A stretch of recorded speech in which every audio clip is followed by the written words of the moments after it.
Hemos elevado alabanzas delante de Él. Son tan agradables a Dios como cuando oramos. Dice la Biblia, son olor fragante delante de su presencia, cuando le cantas o cuando le oras. Ahora también vamos a darle otro acto de nuestra adoración. Este acto de nuestra adoración tiene que ver con nuestro intelecto, el momento en el que Dios nos permite hablar, escuchar su voz y nosotros disponer nuestro intelecto, nuestro sentido común, nuestra voluntad para dejarse persuadir por lo que su palabra nos enseña y su espíritu. Así que vamos a orar un momento, darle gracias al Señor por este tiempo y pedir la dirección necesaria a lo que vamos a escuchar. Oremos. Padre nuestro que estás en los cielos, damos gracias en el nombre de Cristo. Son los méritos suyos los que nos acercan a tu presencia. No tenemos méritos delante de ti. Nuestras vidas muchas veces contradicen tus palabras. Nuestras vidas muchas veces contradicen nuestras propias intenciones de agradarte, de obedecerte.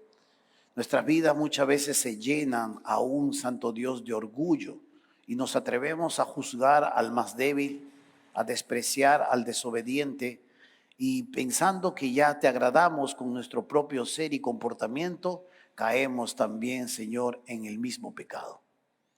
Estamos delante de ti, Señor, ofrendando en este momento nuestro tiempo, nuestro amor, pasando un momento delante de ti y rodeándonos de tu iglesia, tus hijos. Oramos, Santo Dios, para que en esta mañana hables a nuestro corazón, nos permitas que tu espíritu aperture nuestra mente, nos permita también la sabiduría para las decisiones que hemos de tomar. Ayúdanos, Señor. Necesitamos de tu presencia cada día y hoy también la necesitamos, Santo Dios, para poder escuchar y atender, Santo Dios, lo que tú nos hablas. Pedimos por mis hermanos más débiles, pedimos por los caídos, pedimos por los que de alguna manera han perdido el paso. Pedimos, Señor, también por los que están siendo tentados. Pedimos, Santo Dios, por tus siervos, tus siervas que te sirven. Y oramos, Santo Dios, en esta mañana por aún, Santo Dios, los enfermos.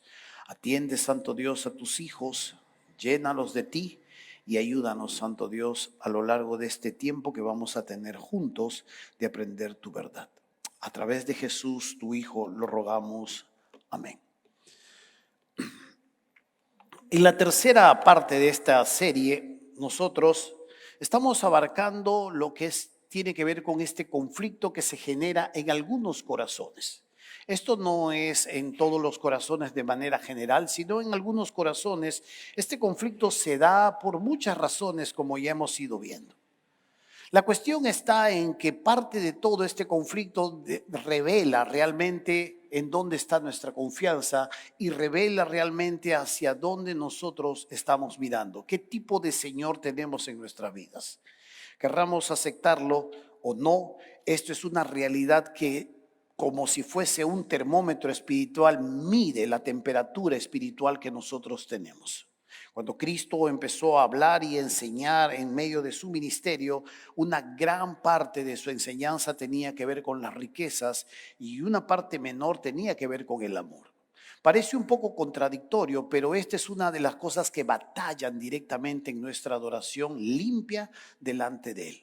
Hay otro Dios que se emerge, hay otro Dios que se levanta, hay otro Dios que se yergue, que te promete bienestar, que te promete seguridad, que te promete salud, que te promete amigos. Si no tienes amigos te los compra, si no tienes esposa te los compra.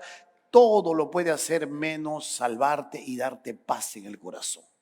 Esto sí no te da, porque continuamente andas en sobresalto de quién te lo va a quitar y en dónde lo vas a perder y cómo se va a invertir y de qué manera lo puedes retener. Salvación, ni pensarlo. Pero lo que necesitamos entender en esta mañana es que este conflicto se genera internamente dentro de nuestro propio ser por múltiples motivos a los que Dios nos llama constantemente a entender. Esta es la razón por la que nosotros hemos decidido hacer esta serie abarcando el metarrelato, toda la historia. Algunas cosas que vamos a hablar no tienen nada que ver con este conflicto y mucho tampoco tienen que ver con el diezmo, pero nos habla la manera en cómo Dios ha implementado toda esta maquinaria del plan de redención para rescatar a sus criaturas de espaldas a Él, que lo ignoran, pero que buscan de alguna manera salvación, sanación, respuesta a sus dolores y de alguna manera también una respuesta a los intereses que los continuamente los están desestabilizando. ¿Sabe? Cuando vimos esta enseñanza, decidimos hacer también que esto pueda ser de manera narrativa. Así que a lo largo de los 2 domingos, nosotros hemos visto la manera en cómo Dios ha ido implementando su proyecto, la manera en cómo Dios lo ha ido financiando. Parece un poco financiero, parece un poco material, pero Dios financia su proyecto muy aparte de que Él puede sobreponerlo o Dios puede sostenerlo de manera sobrenatural. Vimos un poco acerca de cómo cuando sacó al pueblo de Egipto, sus calzados, su alimento, el agua, la protección, la sombra, el bienestar que ellos gozaban, la derrota y la protección contra sus enemigos, Dios los sostuvo sobrenaturalmente durante 40 años. 40 años. Sin embargo, la financiación a la que Dios llama invierte esto en nuestras vidas y nos permite ser parte de toda esta maquinaria. En el pueblo de Israel, Dios implementó su proyecto a través de la ley de Moisés y levantó a algunos hombres que iban a ministrar a su pueblo, guiar a su pueblo en una nación teocrática. Cuando hablamos de una nación teocrática, imaginemos que Dios es el presidente y todos sus siervos son sus ministros o sus funcionarios. Dios como presidente es el que preside esta nación. Ahora nosotros no estamos en una nación teocrática, ahora nosotros nos movemos en diferentes ámbitos y el presidente es un presidente que nosotros elegimos democráticamente. Sin embargo, para poder sostener su pueblo, Dios levantó a algunos hombres a lo largo de su historia. Uno de ellos era el sumo sacerdote, de la variante de Aarón, del estirpe de Aarón. Él era el que llevaba una vez al año la sangre de los corderos y lo derramaba sobre el propiciatorio, o lo que nosotros podemos llamar el arca del pacto, donde Dios recibía esa sangre de los corderos, de los bueyes según la familia, o de las tórtolas si es que estas personas eran muy pobres y no tenían para ofrendar un pequeño corderito. Aarón vertía toda esta sangre una vez al año y normalmente el sumo sacerdote tenía que ir atado. Lo ataban, tenía campanillas en los vestidos, porque cuando entraba al lugar santísimo, si esta persona no se había purificado lo suficiente, Dios, ¡pum!, lo podía matar. Y como estaba en el lugar santísimo y nadie tenía acceso a él, las campanillas dejaban de sonar, entonces significaba que a veces el sumo sacerdote había muerto y lo tenían que jalar con una soga a sacarlo del lugar santísimo. A su vez también tenía otros sacerdotes que acompañaban en toda la labor al sumo sacerdote. Y de allí estaban los levitas. Estos levitas eran personas que tenían que ver con toda la logística de la adoración en el templo o anteriormente en el tabernáculo donde Dios llevaba a cabo su adoración. Así que estos levitas tenían que ver con la leña, con el fuego, con el agua. Llenaban un enorme lavacro, una especie de tina de bronce donde los sacerdotes se limpiaban, se purificaban para entrar al servicio del Señor. Ellos tenían que ver con la vigilancia, tenían que ver con el aceite, tenían que ver con los panes. Todo esto ellos tenían que atenderlo. Era como la especie administrativa o logística dentro de lo que era Dios. Dios instituyó este diezmo no porque en ese momento la religión judía lo haya creado. Las culturas mucho más antiguas que los judíos ya lo practicaban. Vimos un poco acerca de esto. Los primeros que lo practicaron fueron los sumerios. Ahí estaban los diferentes razas dentro de lo que era Sumeria, después vinieron los egipcios, después vinieron los hititas, después vinieron los persas, después vinieron los griegos, y cada uno de ellos tenía dentro de su propia cultura lo que era la separación de la décima parte para su Dios. Los persas, por ejemplo, no daban una décima parte, los persas daban 30% de todo lo que ellos cosechaban, de todo lo que ellos tenían, porque veían que esto era un privilegio, no solo para sus dioses, sino también para sostener este bienestar espiritual que, entre comillas, ellos gozaban en una religión como era la religión de Zoroastro, los persas.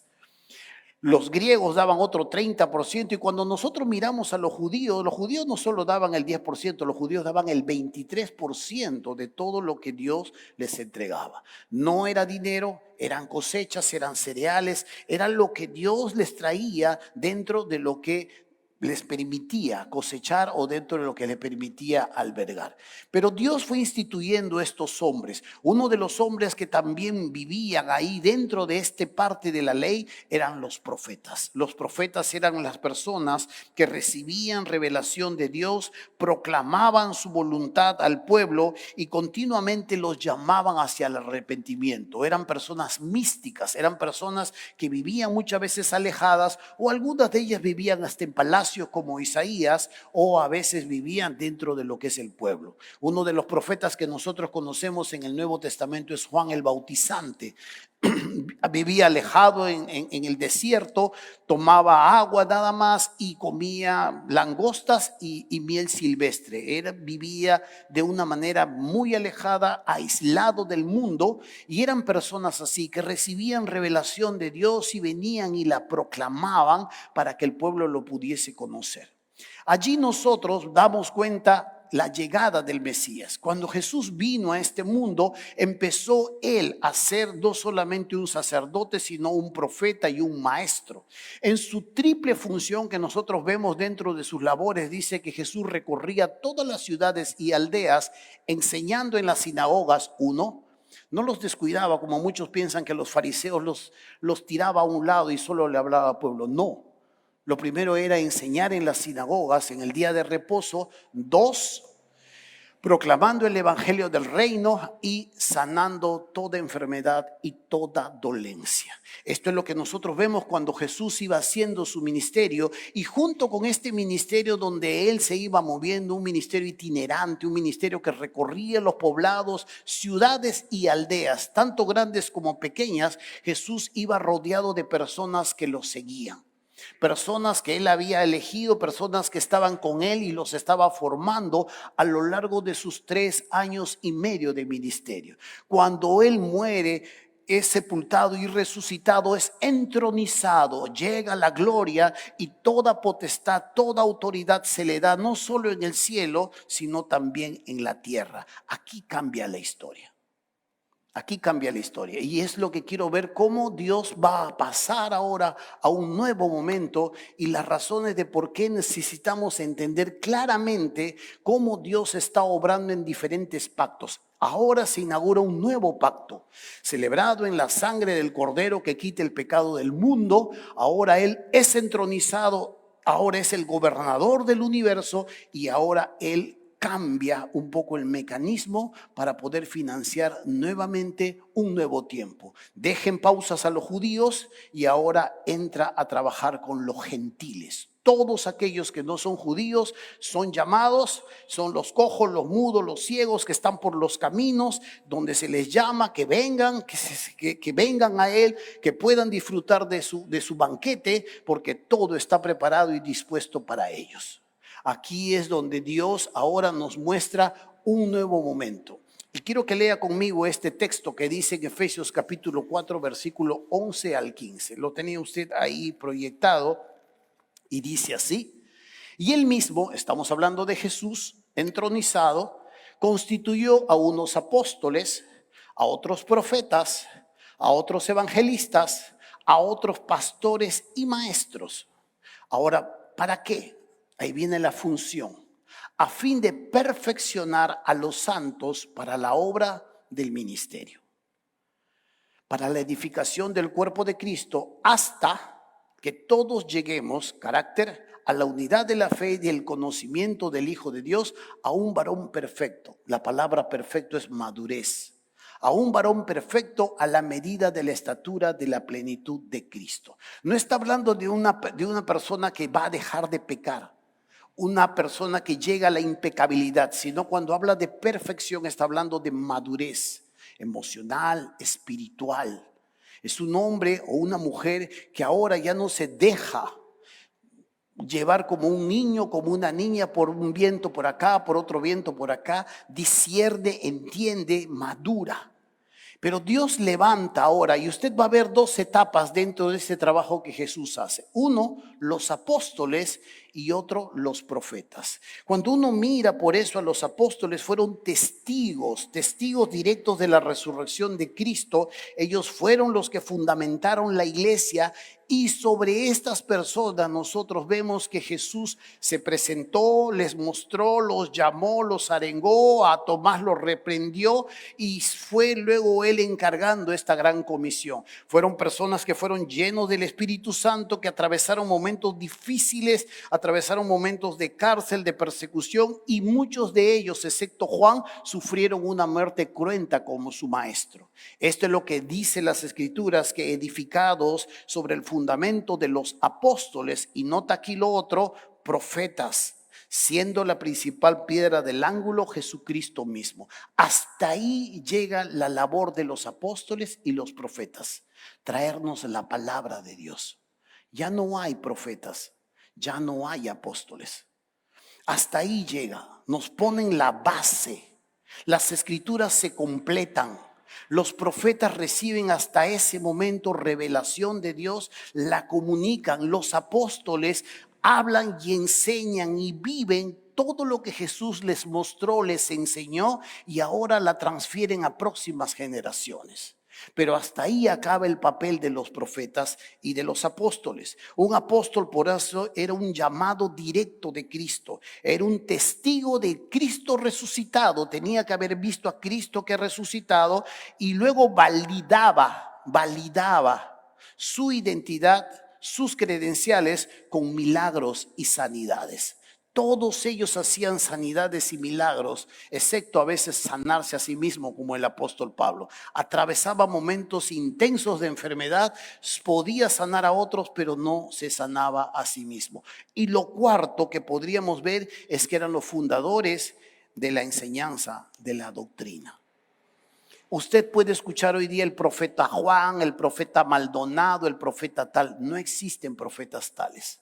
Bíblicamente hablando, eran personas que habían pasado tiempo. Estoy hablando de los apóstoles, perdón. Habían pasado tiempo con su maestro y lo habían presenciado y habían de él escuchado todo eso. Lo que hoy vemos en la iglesia es lo que este texto nos enseña. Este texto dice: a otros profetas, a otros evangelistas, a otros pastores y maestros. Estos son los dos últimos dones que Dios da en forma de hombre a la iglesia. El pastor y maestro, que es un solo don, y el otro es el evangelista. Cuando tú miras al pastor y maestro y al evangelista, tienen una función clara. Y dice así: a fin de perfeccionar a los santos para la obra del ministerio. Cuando tenía 6 años era un poco travieso. Solo en los 6 años. Y después, jugando a las peleas con un amigo se le ocurre ponerme el pie atrás y ¡pum!, empujarme. Yo me caigo y me voy de brazo y mi brazo se sale. Así, ¡pum!, el hueso. Por eso es que mi brazo está por allá, ¿no lo ves? Y no quedé muy bien. Estábamos en la selva, mi hueso estaba acá. Mi madre me vio, casi se desmaya, no es una buena ayuda en casos de emergencia. Y me agarraron, me llevaron directamente donde el huesero. No había posta, no había nada ahí para que te puedan llevar ni cis ni nada por el estilo. El huesero me puso una tabla acá, me jaló primero, me hizo gritar, me puso una tabla acá, otra tabla acá, y me vendó y salí así del huesero. ¿Por qué les digo esto? Porque intentó restituirme el brazo lisiado a su lugar. Esta es la palabra perfeccionar. La palabra perfeccionar que tiene el pastor y maestro y el profeta es volver el hueso a su estado normal. En el idioma griego es volverlo a su estado normal. De alguna manera todos nos lisiamos. El pecado nos lisió. Tenemos un pie cojo. Nuestra boca a veces también está coja. Nuestro orgullo, nuestra voluntad, de alguna manera todos el pecado nos ha lisiado. Y en esta nueva etapa de la iglesia, Dios ha levantado dos personas, el pastor y maestro y al evangelista, para perfeccionar a los santos, para que luego ellos hagan la obra del ministerio. Cuando se piensa a veces en el evangelista, normalmente se le piensa con su megáfono en las plazas, hablando y gritando y evangelizando para que Cristo entre al corazón de las personas. Pero la función principal del evangelista es perfeccionar a los santos. Su función principal es la iglesia. Si el evangelista es una persona que solo está pensando que debe hablar del evangelio en las calles, no entiende su papel. El evangelista necesita crecer por eso, avanzar, conocer, porque tiene que perfeccionar a la iglesia al igual que un pastor maestro. ¿Y qué es entonces de aquellos que tienen el don de servicio? ¿Qué es de aquellos que de pronto están sirviendo? Por ejemplo, los maestros de niños, los sugieres, los que tienen la capacidad de tener fe para un proyecto y van más allá de lo que la gente común lo cree. ¿Qué es de aquellos que tienen don de oración? ¿Qué es de aquellos que tienen este don de enseñanza? ¿Qué es de aquellos que tienen el don de la generosidad? ¿Qué es de aquellos que tienen el don de presidir? Son líderes natos que Dios los ha dado y donde estén pueden ejecutar y hacer que las cosas sucedan. ¿Qué es de aquellos que tienen el don de discernimiento de espíritu? ¿Dónde quedan todas estas capacidades? La palabra es muy sencilla. Todas estas capacidades han sido entregados a los que se han convertido ahora en sacerdotes. La iglesia del Señor no es un pueblo común. La iglesia del Señor se ha convertido en reyes y en sacerdotes. Han subido a un nivel alto. Son ayudantes del sumo sacerdote. Y el sumo sacerdote ahora nuestro es Jesucristo. Él es el que llega al lugar altísimo y presenta su sangre como sacrificio por la remisión de todos los pecados. Y todos los sacerdotes ayudan y perfeccionan en este ministerio. Tenemos un enorme privilegio, dotados de capacidades que Dios nos ha entregado a cada uno de nosotros. Y es una urgencia que usted entienda de qué capacidad le ha dado Dios. Porque Dios no te va a pedir capacidad, no te va a pedir a ti cuentas porque no saliste a las plazas a predicar. Dios no te va a pedir cuentas porque, bueno, tú no enseñaste a los niños o no enseñaste a los matrimonios. Dios no te va a pedir cuenta porque no tuviste la fe grande y poderosa que puede tener alguien con esa capacidad. Todos somos llamados a orar, todos somos llamados a evangelizar, todos somos llamados a creerle a Dios, pero hay algunos que despuntan. Dios en el tribunal de Cristo va a pedir cuentas a cada uno de nosotros de las capacidades que ha puesto en tu mano. No te va a pedir cuentas si llegaste a tiempo al culto. No vas a rendir cuentas si de pronto de alguna manera serviste en algún lugar para foguearte. Te va a pedir cuentas y vas a rendir cuentas de las capacidades que puso en tus manos. ¿Las conoces para empezar? ¿Las conoces? Si no las conoces, estás en graves aprietos porque vas a llegar con las manos vacías. Vacías vas a llegar delante de tu Señor. Sí, habrás congregado fielmente, sí, has llegado antes que el pastor, sí, habrás cantado, sí, de repente has tocado el bajo, has tocado tu guitarra. ¿Era tu don? ¿Era la capacidad que Dios te entregó? Porque si fue así, amén, gloria a Dios, cuenta. Lo otro cuenta, no estoy diciendo que no cuenta, pero Dios ha puesto capacidades muy claras en nuestras manos y es aquí por eso que el evangelista y el pastor y maestro perfeccionan a esos santos. los llevan en un proceso de madurez. Son estas personas regalos de Dios a la iglesia. Aunque no parezca, soy un regalo para ustedes. ¿Amén o no? Algunos me ven como un buen regalo, otros como un látigo. Pero como sea, Dios me ha dado como un regalo para ustedes y Dios pone regalos a la iglesia. Hombres, ¿para qué? No son superiores, no despuntan porque son místicos, son tan personas como ustedes y tienen capacidades iguales, pero Dios les ha dado ciertas funciones que se ejercen. Y estas funciones netamente son para perfeccionar al pueblo del Señor, para que el pueblo del Señor alcance el potencial que ya tiene. Por eso es que si usted aún no conoce sus dones, aún no conoce las capacidades que Dios le ha dado, yo le invito a tomar el proceso dentro de la iglesia. Dentro de este proceso hay en los discipulados. Al final del discipulado, en la fase 2, usted descubre sus dones, llena unos test, aprende unas clases, unos talleres y descubre sus capacidades y sabe realmente para qué le ha creado Dios y pone a usar esas capacidades que Dios le ha dado. Pero esta es la realidad de todo ello. Hay un don ahí, hay otro ministerio ahí que acompaña al pastor y son los diáconos, que tienen casi los mismos requisitos que tiene un pastor y maestro. Son como 21 requisitos. Los diáconos tienen menos, pero aquí son las personas que normalmente han llegado a un grado de madurez donde no hay orgullo, sino humildad y un deseo por servir. Acompañan al pastor a poder supervisar, a poder aconsejar, a poder ayudar en los momentos que el pastor necesita tomar las decisiones adecuadas. Pero así es como funciona la iglesia. Esta es la manera en cómo Dios ha puesto la iglesia en el nuevo pacto. Ya no hay un sacerdote que dirige y oficia, ya no hay un profeta, ya no hay un apóstol, ahora hay un pastor y maestro, y hay a su vez un evangelista y todo un pueblo con múltiples capacidades para servir al Señor, para darlo a conocer y para expandir su reino y que el mundo lo conozca. Esta es la idea. Por eso es que cuando Dios va a financiar su proyecto ahora en el nuevo pacto, toma una nueva capacidad que tiene la iglesia. Con este tema vamos a terminar la próxima semana.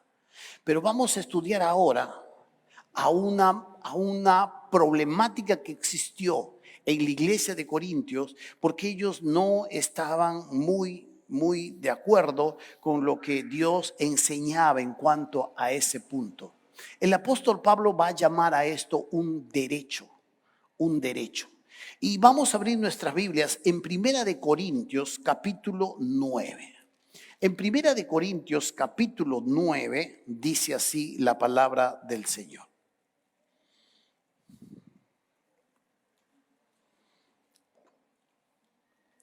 Primera de Corintios capítulo 9, versículo 1. Dice así: no soy apóstol, no soy libre, no he visto a Jesús el Señor nuestro. Nota esto, sus credenciales. ¿No sois vosotros mi obra en el Señor?, le dice Pablo a los corintios. Si para otros no soy apóstol, para vosotros ciertamente lo sois, porque el sello de mi apostolado sois vosotros en el Señor. Contra los que me acusan, esta es mi defensa. Vamos a hacer una pausa ahí para sentar las bases de este texto. El apóstol Pablo está entrando a una iglesia que él ha ganado a través de la evangelización y el discipulado. Los ha formado, primero los ha ganado para Cristo, los ha evangelizado y luego a partir de eso los ha formado, los ha discipulado. Y es una iglesia de Corinto que de pronto ahora están negando su paternidad espiritual al apóstol. Están tomando distancia, falsos maestros han entrado en esta iglesia y están desautorizando completamente a Pablo. Muy aparte de esto, la iglesia se ha fragmentado de tal manera que están diferentes grupos, están apoyando a uno que otro líder. Y están desconociendo al apóstol, lo desconocen. En este caso, el apóstol, para no poder usar de su derecho, que lo vamos a leer en un momento, él va a tener que tomar algunas decisiones claras. Una de ellas es ponerse a trabajar y el fruto de su trabajo negociarlo en el mercado. Algunos dicen que su papá construía carpas, que su papá construía carpas y que le había enseñado un oficio. En los judíos el papá tenía que enseñarle un oficio y los criterios bajo la luz de Dios, y la madre tenía que enseñarle la Torá en casa al hijo. Pero se creía que el padre, como era gentil, le había enseñado de alguna otra manera, pero no es tanto así. Yo pienso que Aquila y Priscila, que eran hombres negociantes, hombres de negocio, y una mujer, y eran esposos muy buenos, muy consagrados, por donde iban y hacían negocio, siempre estaban hablando del Señor. Ellos le han enseñado al apóstol a fabricar sus carpas y luego a negociarlo. Así que cuando esta iglesia lo desconoce y no quiere sustentarlo, este es uno de los hombres que más ha sufrido por el evangelio, no lo quieren sustentar, lo descuidan, él tiene que vérselas. No se hace problemas, se la tiene que ver. Se va, está construyendo las carpas, está trabajando a lo largo de la semana y el sábado está enseñando la palabra. Y ya me lo imagino yo construyendo las carpas y luego en los mercados negociando la carpa. Entre los judíos había una negociación muy hermosa que jalaban en cuanto al precio, pero esto era lo que él hacía. Y es interesante poder notar acá que él tiene que tomar esta decisión porque la iglesia lo desconoce. Él va a hablar de un derecho y dice así: contra los que me acusan, esta es mi defensa. ¿Acaso no tenemos derecho de comer y beber? ¿No tenemos derecho de traer con nosotros una hermana por mujer, como también los otros apóstoles y los hermanos del Señor y Cefas? Nota acá, versículo 5, deja implícito que los hermanos de Jesús junto a su familia eran sostenidos por la iglesia y los apóstoles eran sostenidos también por la iglesia. Luego dice 6, ¿o solo yo y Bernabé no tenemos derecho de no trabajar en los oficios mundanos? ¿Quién fue jamás soldado a sus propias expensas? ¿Quién planta viña y no come de su fruto? ¿Quién apacienta el rebaño y no toma de la leche del rebaño? Aquí el apóstol Pablo va a empezar a usar argumentos claros que Dios deja claramente a través de las escrituras y a través de la vida cotidiana acerca del derecho que tiene una persona que sirve al Señor de ser sustentado por ese pueblo que es la iglesia.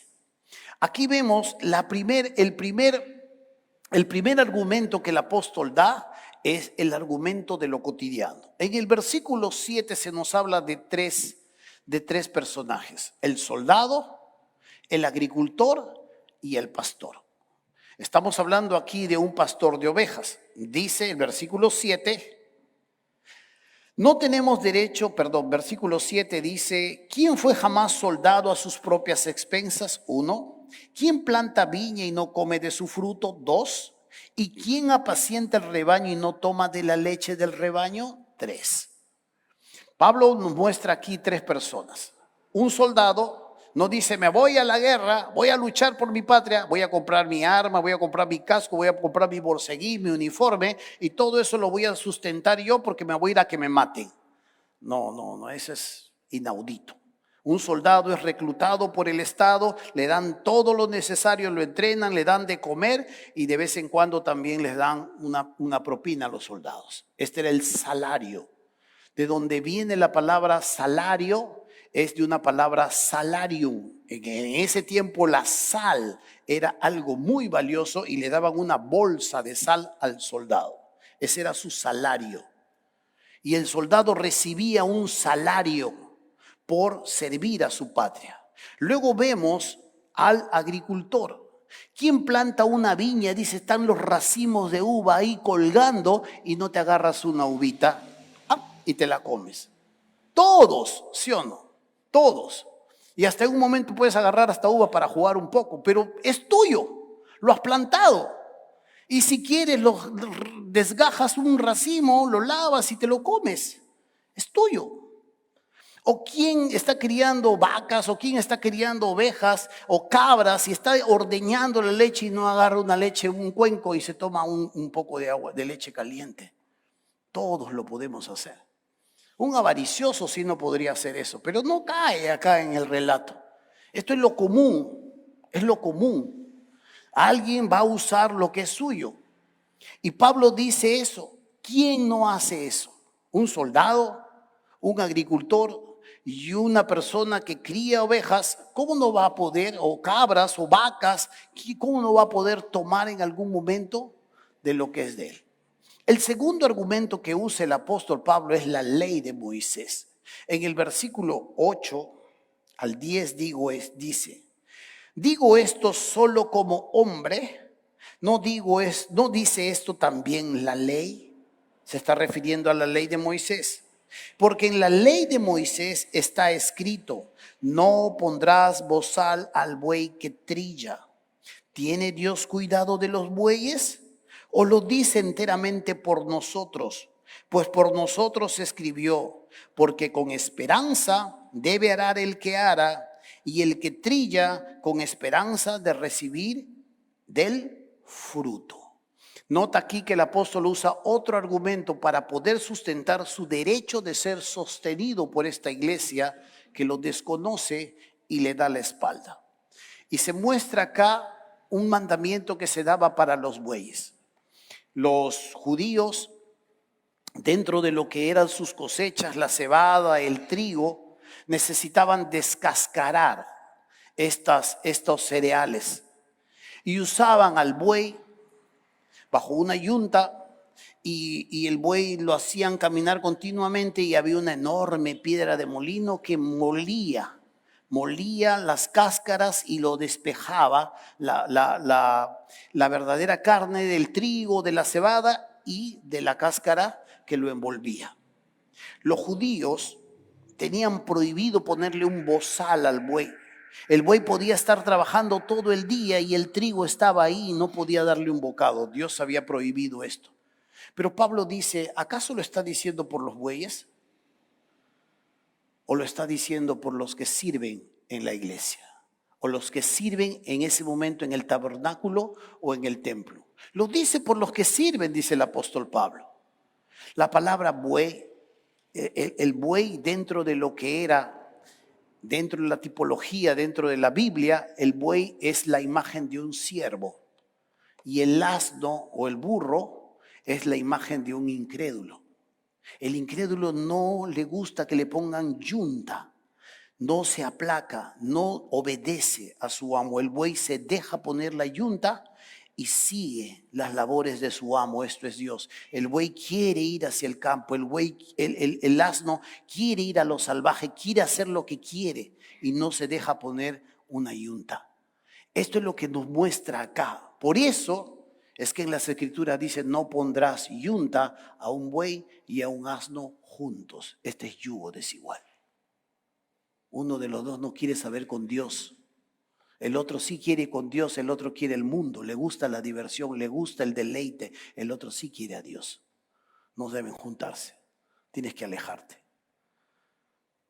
Y esta es la realidad de lo que las escrituras nos enseñan. Esta es la realidad de lo que Pablo está usando para sustentar lo que a él le correspondía como derecho. Un tercero es el servicio que se daba en el templo. Dice el versículo 13, pero dice, ¿no sabéis que los que trabajan en las cosas sagradas comen del templo? Y los que sirven al altar del altar participan. Acuérdense que ya hemos estudiado un poco acerca de lo que ellos recibían, la porción que ellos tenían y de cómo ellos debían de sacar de ahí para poder ingerir sus alimentos y el sustento en sus propios hogares. Y luego el último argumento que el apóstol Pablo nos da es el mandato de Jesús. Aquí hay un mandato ya directo de Jesús. Versículo 14, así también ordenó. Escuche usted esa palabra, ordenó el Señor a los que anuncian el evangelio que vivan del evangelio. Estos son los 4 argumentos que el apóstol da para poder dar a conocer a una iglesia que le está dando la espalda y que definitivamente ha tornado su corazón hacia lo falso, y la falta de madurez, la falta de entendimiento en cuanto a lo que Dios dice ha hecho que ellos finalmente se peleen con su padre espiritual. Cuán importante es entender claramente por eso lo que dice la Biblia. Normalmente vas a tener detractores. Normalmente vas a hablar de personas que dicen, no, esto es el Antiguo Testamento, nosotros no tenemos nada que ver. Normalmente no conocen historia. Normalmente no conocen otras culturas más antiguas. Normalmente no están peleando ellos y están haciendo guerra por el 10% porque quieren dar 20, quieren dar 30, quieren dar 40. Normalmente están peleando porque no quieren dar nada. Así de simple es la cosa.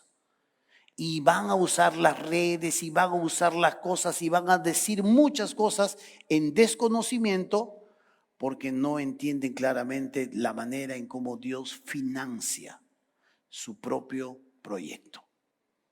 Es aquí donde la próxima semana vamos a ver la manera de cómo Dios financia y cómo repercute, porque recuerda que hay 3 conexiones. Hay una conexión espiritual, hay una conexión moral y hay una conexión económica. Las 3 están ligadas y esta la decidimos nosotros.